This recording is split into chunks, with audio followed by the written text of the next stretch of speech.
a comprehensive guide to Over the Garden Wall, and why I believe it's the best animated TV show ever made. Riddled with hidden meanings and illusions, it captured me instantly, and never really let go. The Emmy Award-winning short series, produced over a 10-year span, follows a mysterious teenager named Wirt and his charismatic and goofy younger brother, Greg. The story begins with two brothers getting lost in the woods on the way to a Halloween party, only to find themselves stumbling through the unknown. The unknown is a Twilight Zone-ish land cloaked in shadow and mystery, run by a terrifying creature only ever known as the Beast.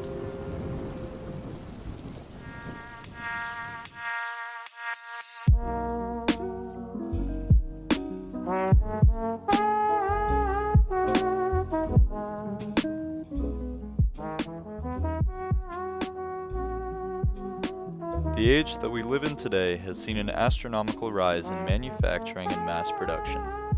Nearly everything we use and see today is mass-produced, from automobiles to planes to people, all mass-produced.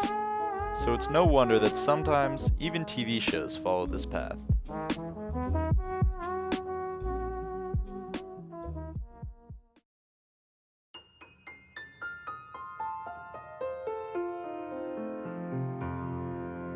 The main characteristic of manufacturing is a homogeneous product. The 10,000th item made is exactly the same as the 4th, and that's completely acceptable for the making of goods or machines.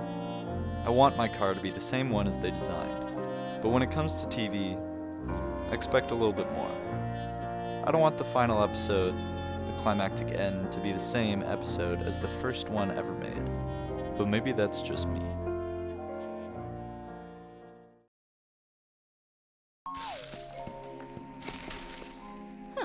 Is this like eating for you? I don't know about eating, but it feels nice.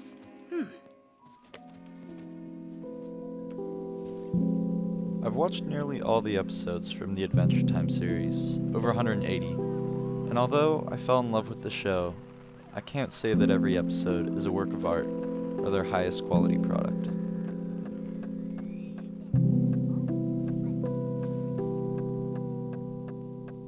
I was also enamored for a short time with Family Guy, which ran for a whopping 330 episodes.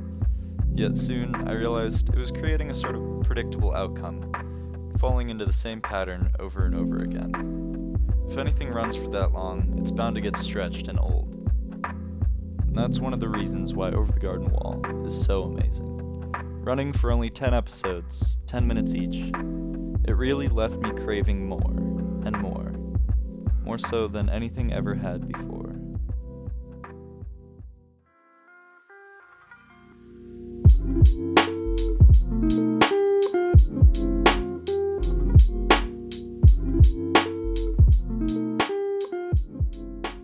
I could easily make this video 10 times as long as this one, detailing the many hidden messages and references to different storybook characters.